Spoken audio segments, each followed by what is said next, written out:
Hello, this is Jax Riley again, and I'm making another video on how I come up with my music.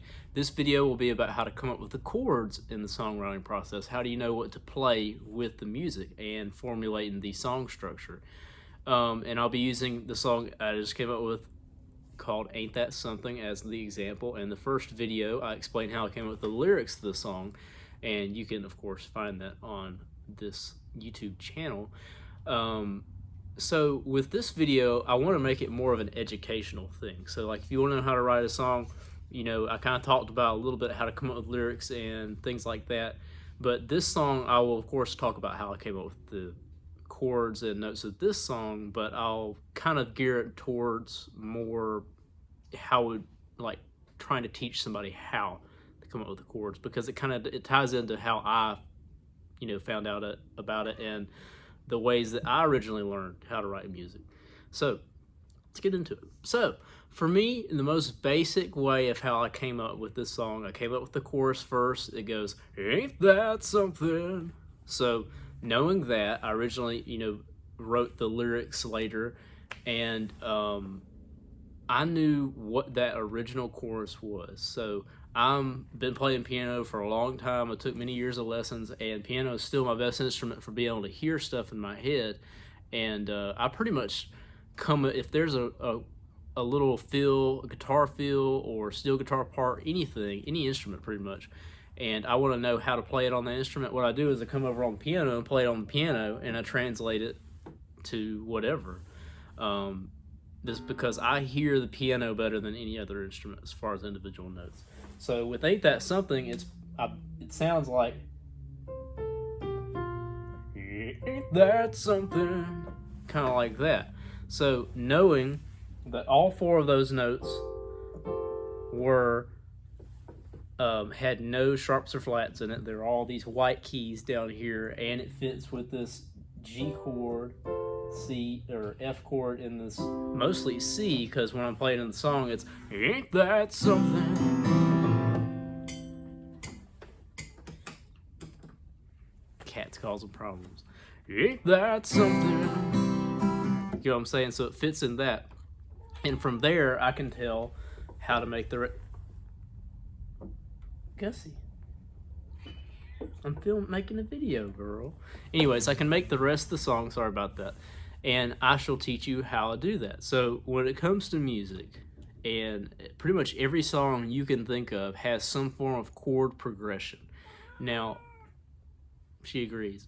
When it comes to chord progressions, that there's a way you can know how to figure out what the chord progression is.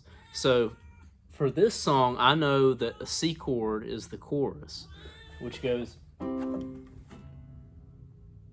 Gussie. Anyways, sorry about the distractions. Gussie, come on now. Anyways, the C chord, I know that that is in the chorus. So if you know one chord, you can figure out the rest of the chord progression. Now, how do you know about that? So every song pretty much follows a 3-chord chord progression. You've heard 3 chords in The Truth. That's all you really need. You really just need 3 chords. Now, how do you know what those 3 chords are? So there's something you can look up called a chord wheel, or music theory wheel of chords, something like that. But basically what it means is it explains if you know what the key of your song is, which is the bass chord. So we know the bass chord of this song is C because I figured it out by singing it and matching it to the piano. So knowing that, you can figure out that the other 2 chords in the progression of the key of C is F and G. So when you explain it on the piano, I may not be able to show it really well, but you have the bass chord in the key of C is the C chord. Now when you play your piano, your first finger is on C, your third finger is on E, and your 5th finger is on G. So that means F would be the 4 spot. That's what we call the 4 chord, because it's D, E, or C, D, E, F. 1, 2, 3, 4. So F is the 4th to C. So that's a chord, and G is the 5th.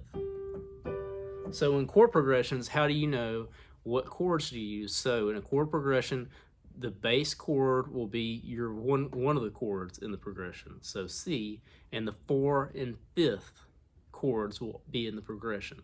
So you know whatever chord you're in, C, like for this example, so you have C as your 1 chord, F is your 4 chord, and G is your 5 chord. Now, if you don't understand how it maps out on a piano, so if you only know about the guitar, now if you know how to play all major chords in the guitar, you know how to play C, D, E, F, G, A, and B. You know those all go in a rotating sequence, and that's the same thing on the piano. You have C, D, E, F, G, A, B, C. You know what I'm saying? So all those can be made into chords using those same rules. So whatever chords you have, say your main chord is E, so that means your song was in the key of E. So that means you have E and F, G, A flat, B. So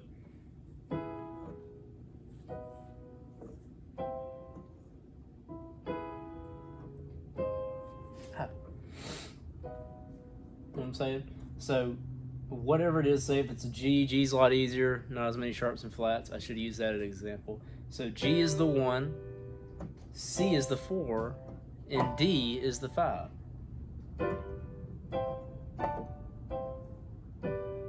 You know what I'm saying? So if you know that stuff, you can write an entire song. And really, if you know that your song, if you know one of the chords of your song, you can figure out the other two based on that. So given that I knew that the main chord, ain't that something, was C, I could figure out that there's only 3 keys that song could be in. So it's either in the key of C, or it's in the key of F, or it's in the key of G, because those are the only chord progressions with C in it, using those rules I just talked about. Now, I knew what it was because I knew there was no sharps and flats, but if you don't know the piano or music theory, you wouldn't have known that. So my advice to a person that's writing a song that does not know anything about any instrument other than guitar, what you should do is you have that chorus in your head, ain't that something? You figure out, you play every major chord and figure out which one, whatever chorus you're singing, it fits with. And whatever it might be, you sing it, and whenever you've gotten that done, then you have now realized that if you know one of those chords, you can, through process of elimination, figure out what key it is. Now let's talk about the rest of the song process. So a lot of times with country music, it is truly just filtering back and forth through chords. Now other types of music like metal or hard rock will base a lot of their song off of a riff, you know.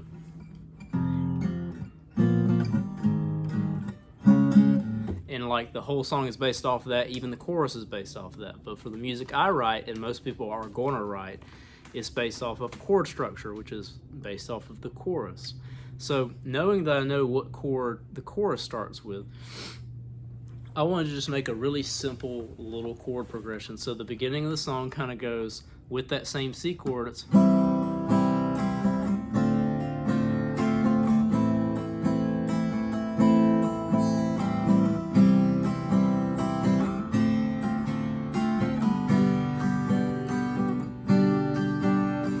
so all those chords were fairly simple. You have a C going to this right here, which is basically an F chord, and then A minor. So all those chords and basically every chord I play in this song is within the same chord progression. Now, where does A minor come into it? So A minor, every major key has a couple minor chords that fit in that key in that chord progression. So the main one you need to know.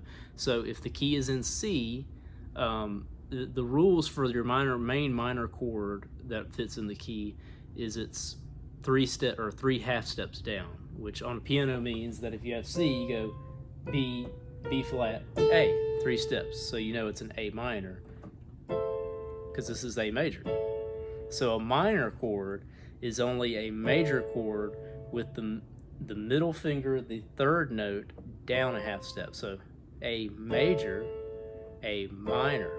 So now on the guitar, what that means is, you've got your A major, all three of these strung down, and in A minor, you just have that bottom note, one half step that way.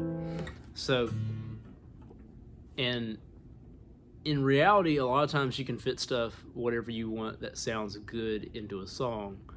But if you follow those rules, it's 1,000 times more simple. So when I got into the verse of this song, I knew how the chorus started, so I started writing the verse, and I had just kind of played around with how I wanted it to sound. And the verse is kind of like,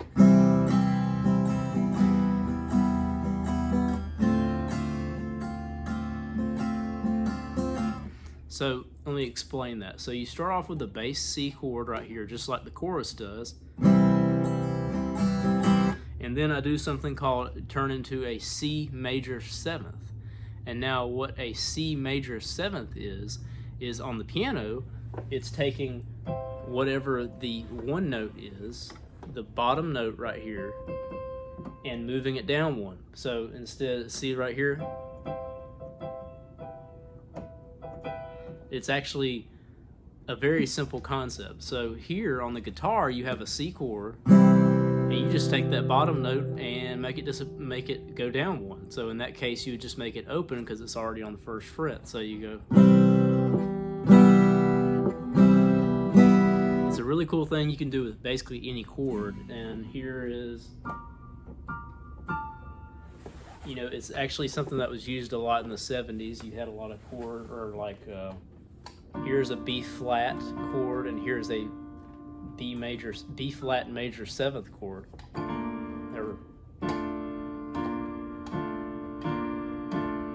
People like to use that a lot. So I thought it sounded pretty cool. And then I do something instead. So here's an F chord. Everybody's familiar with it because it's about the hardest major chord fingering to do. So if you take that top part off, it gives us something called a D minor seventh. Now, what this chord on the piano is, which is basically this F chord, except you add the D in there. And on the guitar, it's the F chord, except without that note. So basically, the chord progression in the verse is really, in simple terms, would be.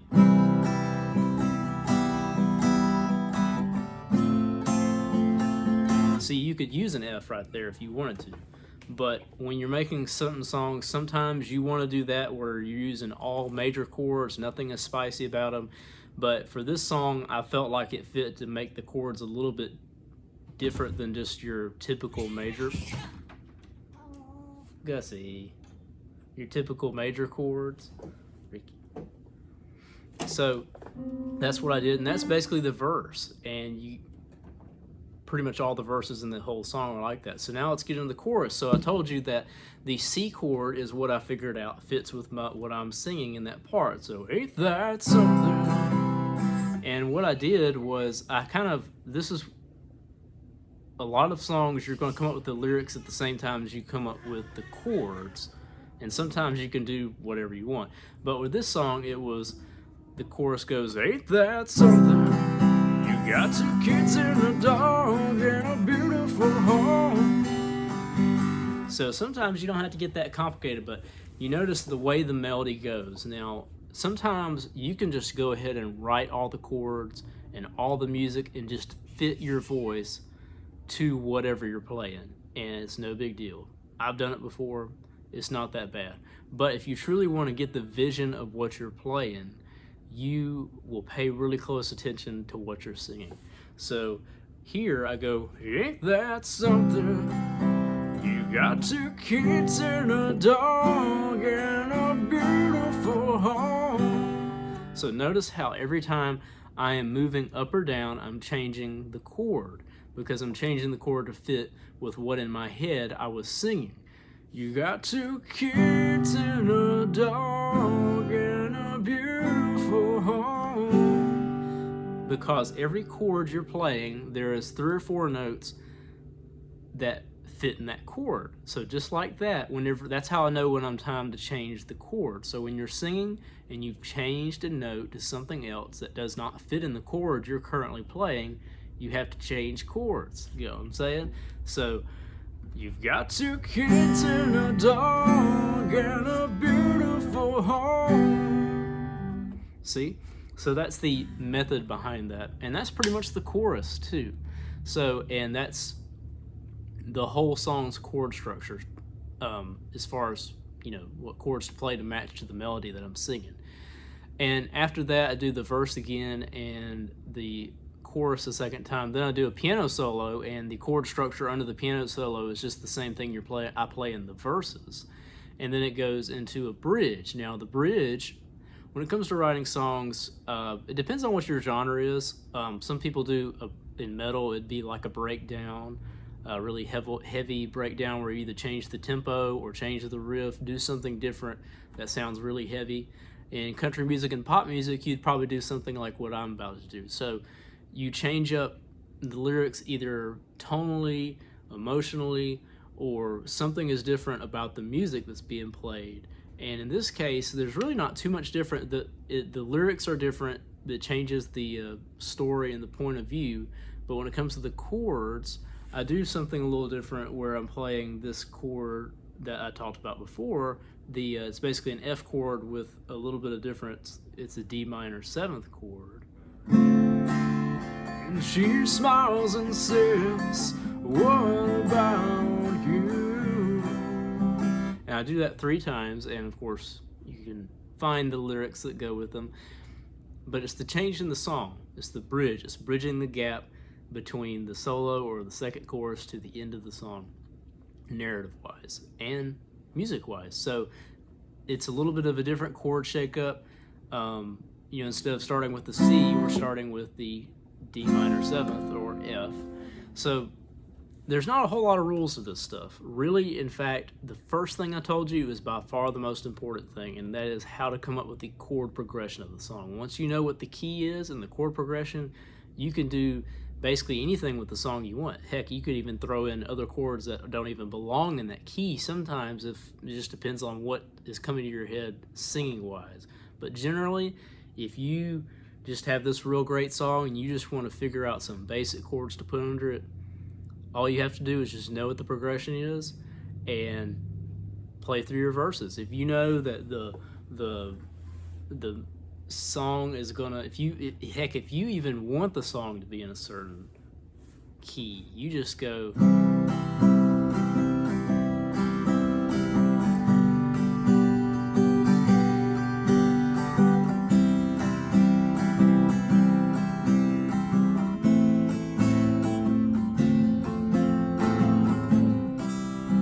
you know what I'm saying?